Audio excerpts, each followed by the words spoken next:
Hello guys, what is going on? I hope you're all doing well and welcome to another tutorial video related to Instagram. Now, what I am going to show you guys in this video is how you can save reels to your gallery. Now, it's quite simple and quite easy, so let's get right into it without wasting any time.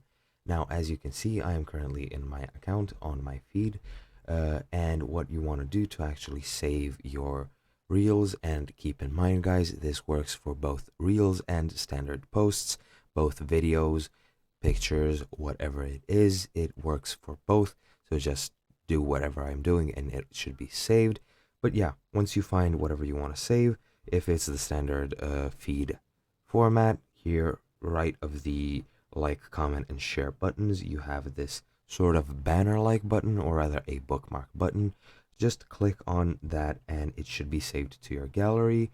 And the way you access it is by going to your profile, clicking the three horizontal lines in the top right, going to saved, and going into all posts. And now it is saved into your gallery and you can view it anytime you would like.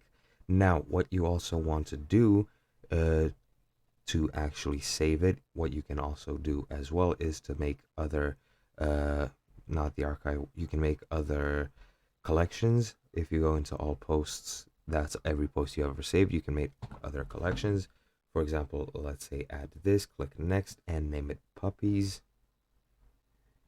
And now I have another collection which is called puppies, and I can save the puppies right there.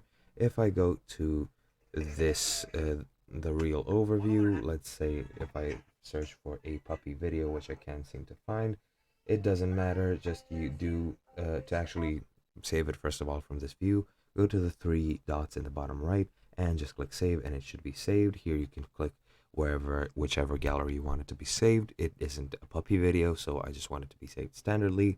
To unsave it, just click on the banner icon again, or rather the bookmark icon, and that is pretty much it. I hope you guys learned something new, and I hope you found this video useful, and I'll see you guys in another video.